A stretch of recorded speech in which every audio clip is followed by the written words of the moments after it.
당신이 유책 배우자인데 왜 이혼 청구를 했냐, 이혼 청구에 이유가 없다 라고 해서 기각을 시킨다. 인지가 완료가 되면 대법원도 혼외자도 정당한 상속권이 있다 라고 계속 판시를 하고 있고요. 다른 자녀들과 동등한 상속권을 가지게 된다는 것입니다.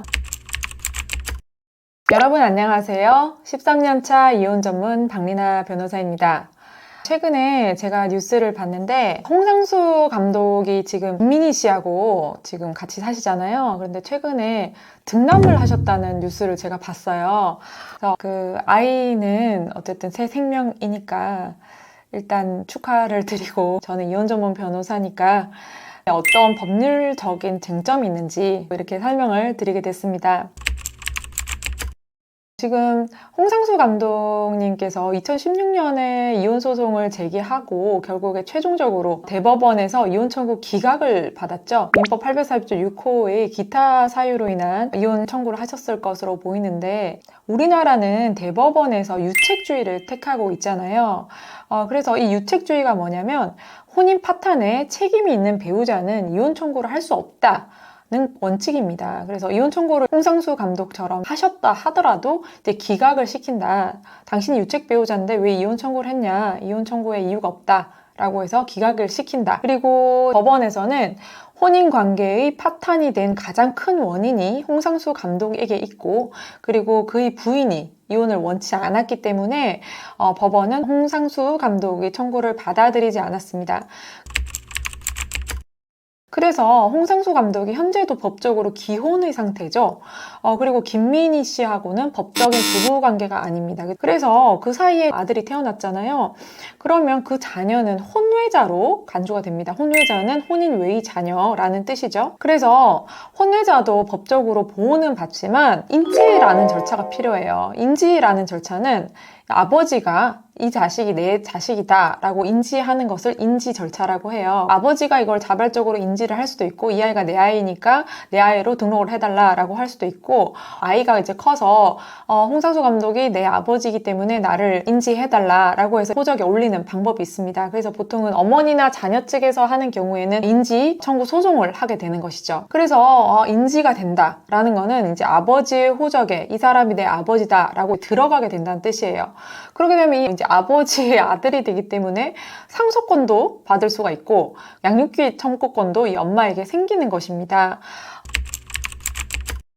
최근에 굉장히 뭔가 조금 비슷한 사건으로 정우성 씨하고 문가비 씨 사건도 있었잖아요. 두 사람 사이에 아이가 태어났는데 두 사람은 이미 결별을 했고 혼외자이기 때문에 아빠가 이제 아이를 인지를 하고, 그리고 문가비 씨는 이제 양육비를 받는 것으로 이렇게 정해지는 것 같은데요. 지금 상황에서는 더욱이 홍상수 감독이 김민희 씨하고 계속 동거를 하고 있고, 사실 결혼을 하고 싶은데 못하는 그런 상황이기 때문에 당연히 홍상수 감독께서 혼외자에 대해서 인지를 당연히 하시겠죠. 그래서 인지가 완료가 되면 홍상수 씨의 법적인 자녀가 되기 때문에 다른 자녀들과 동등한 상속권을 가지게 된다는 것입니다.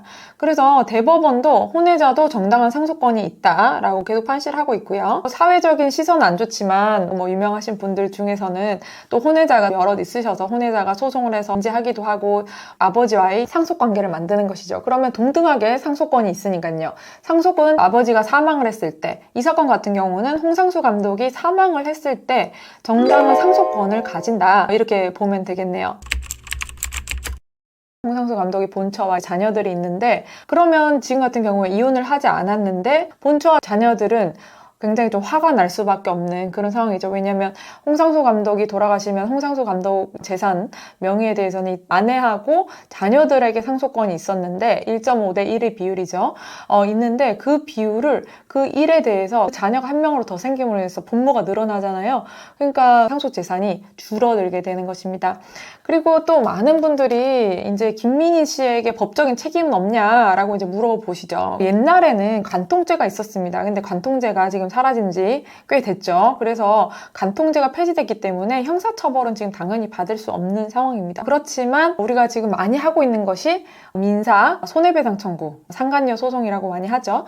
상간녀 소송을 해서 위자료를 청구를 해서 받을 수 있는 것입니다. 위자료 청구에 대해서는 이제 노소연 관장께서도 최태원 감독의 만나시던 그 분에게 위자료 청구를 해서 20억 상당을 받는 판결을 받았죠. 그렇기 때문에 홍상수 감독과 본처 사이의 혼인관계를 침해한 김민희 씨에게는 위자료 청구가 가능한 것이고 현재로도 지속되고 있고 그 사이에 자녀까지 낳았기 때문에 위자료 금액은 더 올라갈 수밖에 없다. 그러면 김민희 씨 입장에서는 양육비 청구도 가능하지만 혼외자가 태어났잖아요. 혼외자는 아까 제가 말씀드렸듯이 상속권이 있다고 말씀드렸습니다. 아이가 태어났기 때문에 이 아이에게 홍상수 씨가 말하자면 제일 사랑하는 자녀다라고 한다면 생전 증여를 많이 할 수도 있겠죠. 그래서 생전 증여를 많이 해서 본인의 재산을 많이 증여했다면 물론 그 부분은 상속분을 초과한다면 그 부분은 상속 재산에 포함돼서 또 상속의 문제가 당연히 생기겠지만 일단은 그 아이가 살아있는 한 홍상수 감독의 재력이나 소득에 비추어서 많은 금액을 양육비로 받아갈 수 있는 그런 권리가 생겼기 때문에 홍상수 씨의 보존되고 있던 재산이 현재로서는 줄어들 수밖에 없겠다라는 점 굉장히 쟁점이 될 것 같습니다. 그래서 오늘은 홍상수 감독과 김민희 씨 사이 등남의 문제, 그리고 혼외자의 문제, 그리고 상속은 어떻게 되는지, 양육비 청구는 어떻게 되는지에 대해서 오늘 설명을 드렸고요. 많은 분들이 또 이혼 청구를 원하시고 이혼 기각을 원하시는 분들이 많아요. 그렇기 때문에 그런 부분에 있어서 또 어떠한 전략을 세워야 될지 고민이 되시는 분들은 저한테 연락을 주시고요. 저는 여기까지 하고 다음 영상에서 조금 더 유익한 영상으로 찾아뵙도록 하겠습니다. 감사합니다.